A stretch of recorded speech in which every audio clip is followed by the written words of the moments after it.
spirited, focused, united in one goal: against injustice, against police brutality, against bad governance. What started out as a protest against police brutality, especially the unit called SARS, unfortunately just degenerated into something I still find it hard to reconcile with in my heart. I remember being there at the protest. I was on stage with some beautiful organizers of that particular day's event. And we were informed that there was a curfew for 3 p.m. I do remember that there was outrage on Twitter because it was short notice. The curfew, I think we got the information at about noon that day. And so we said, look, people came from all over Lagos. It was thousands of people there.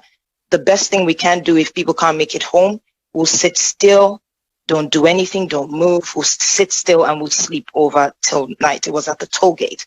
And then later on, we got, sorry about that. And then later on, we got, I'm so sorry. I don't know if you can hear me. Okay, great. I'm getting some messages in my ear. Okay, so we also got information later that the governor wanted to see me and 6 other people. And I remember saying to them that we have no leader. If the governor wanted to speak to us, he should kindly come to the toll gate and address Nigerians because we've been out for over 11 days. And then the lady that came to give us the information, I do not remember her name at this time, left. She came back some 30 minutes later to inform us that the curfew had been cancelled and moved to 9 p.m. I remember telling the people there this information and people cheered. While this was going on, another member that was standing behind me came up to me and said, someone is taking out the cameras from the toll gate. And I said, do you recognize who? Because we had, I think the real heart of Nigerians there. We did not destroy anything except for graffiti. We did not take anything. We did not take anything from the toll gate. We cleaned up after ourselves. So wanted to be sure it wasn't happening. Well, it wasn't a protester that was doing that. And then we found out that it was one of the staff, or, he had the LCC uniform. Those are the people that manage the toll gate. So he took a picture just to keep and, to sort of use as proof that we didn't destroy or take anything. And then we realized that the big billboard that is over the toll gate had been turned off. And so just before 7, it was like to 7, maybe 6:45, not too sure on the exact time, but to 7, we heard gunshots coming from behind. At first it was chaotic because we didn't know where the gunshots were coming from. We didn't know what the gunshots were about. And then the lights went off. I think the rest of that is just the most tragic thing. I thought I was going to die. I thought we're all going to die. And it was in that moment that I said, let me go live on Instagram so people see what happened to us. People see where we were killed. I just believed that was what was going to happen. And I remember the military came in first. They stopped shooting at some point, and I walked up to one of them and I asked him why he was shooting at us. And he said he had express orders from above and that I was coming too close to him. And if I came too close, it would be considered an attack on him and he would have to shoot. So I moved back and asked everyone to move back.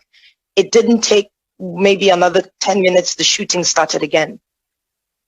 I remember seeing 7 people that had been shot down. And we were telling people on my live. And on that, being able to send in documents, please, any documents, any information that you would like to send through the clerk.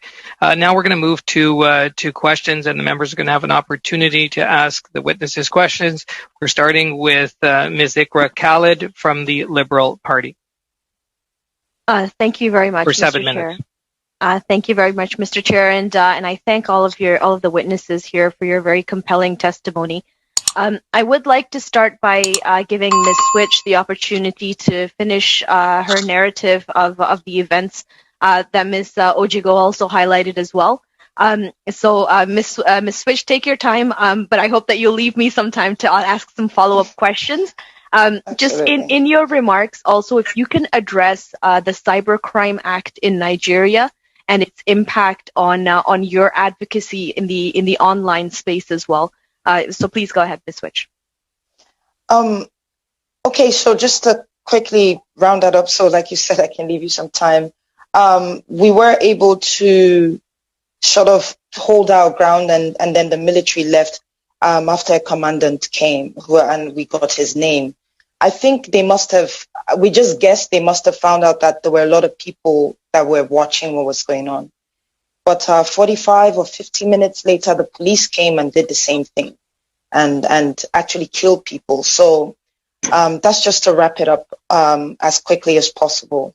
With regards to cybercrime in Nigeria, I think that's if I understand your question. Yes, it's a problem. It is a problem. And just like I said when I started speaking, that we've got something about Nigerians. We're very hardworking, and we have this survival, instinct at every level. There's this desperate need to survive, and not excusing that act because it is criminal, But all I'm saying is something led to something, and there's not enough sensitization. There's not enough education, for people to understand what they can use their skills for actually. So it's a broad scope. It's something that needs to be addressed. You've got intelligent people in Nigeria who don't use it for anything but to do criminal things online. Just to address that, yeah. Thank you. And Ms. Switch, if you can identify and highlight for us, what has your life been like since that fateful day, and how you are doing after that fact? I've been on the move because it was 2 days after my live. The first threat came in. I thought it was a joke. I sincerely thought it was a joke. I was on my way home, because I had been on the street for 2 days straight. But just as I was leaving, because some of my colleagues in the same industry as I am tried to come get me out of the hospital, I was sort of vouching for one of the boys that we took in there. He was shot in the neck by a policeman. And just as I left, I got a phone call telling me I should please leave the vicinity, that there were military men at the hospital. And I think they found that out because on my story as well, I was thanking the manager of the hospital for letting us into his hospital and for treating us for free. So I think that's how they got that information. So I had to abandon my home. I moved from people's homes, like different places. I stayed in someone's property that they hadn't lived in for a long time. And then just to get out of Nigeria, I made short videos of my trip, just getting to where I am today. And I'm still traveling. So I'm not even done with my trip. And it's like in a forest just to get out of Nigeria. I still, when I put a cotton bud in my left ear, I bleed from there. I have a picture of that as well. I've been trying to document everything. I barely sleep. It's crazy. I can imagine parents who actually can't find their kids now because they've moved bodies. So I don't know. Thank you for sharing that, Ms. Switch. I really, really hope that things improve. I'll turn to Ms. Ojigo with respect to your comments about Amnesty International and your ability to operate in Nigeria. You had mentioned that you've been asked to leave the country. We've seen, and you also mentioned that this End SARS movement is not new.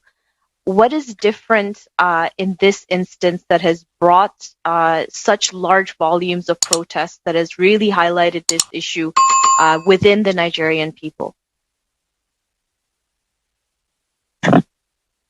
Thank you very much. I'll start with your last question. A lot of things have been building up in Nigeria in the last couple of years. So it was in 2017 that the End SARS hashtag started trending online. Last year, there was a visit by the Special Rapporteur of the United Nations on extrajudicial unlawful killing. And in her preliminary observations, she noted that the lack of accountability in Nigeria for crimes committed by the state officials is actually leading to that we're actually sitting on a keg of gunpowder. So the early warning signs have been there for a pretty long time, and it's kind of like peaked. showing that the government needed to address this issue. If people complain, you need to ensure that justice is served. So I guess that when that video on the 3rd of October was trending, people just had enough. And also because that month happened to be our independence anniversary month as well. Nigeria is celebrating 60 years of independence. So for young people, it's like, what's the future going to look like? I think there was a lot of mixed feelings celebrating our independence from Britain. So all of this culminated in addition to we're experiencing one of the worst economic recession of all times in recent times. Prices of things have gone up. So people are like, we can't even walk free on our streets. So we need justice to happen. With regards to the threat to Amnesty International, it's by a group that we suspect is being sponsored by the Nigerian military. We've not been able to directly link them together, but we've been having threats. We've been having staged protests in front of Amnesty offices whenever we release reports. And we've noticed that it's always when there's been a report linked to the military, we'll just have protesters in front of our office. And we have videos to show that afterwards they go and share money and then they leave. But why this threat is particularly worrying for us is not because they've asked us to leave Nigeria. They've asked us many times to do that.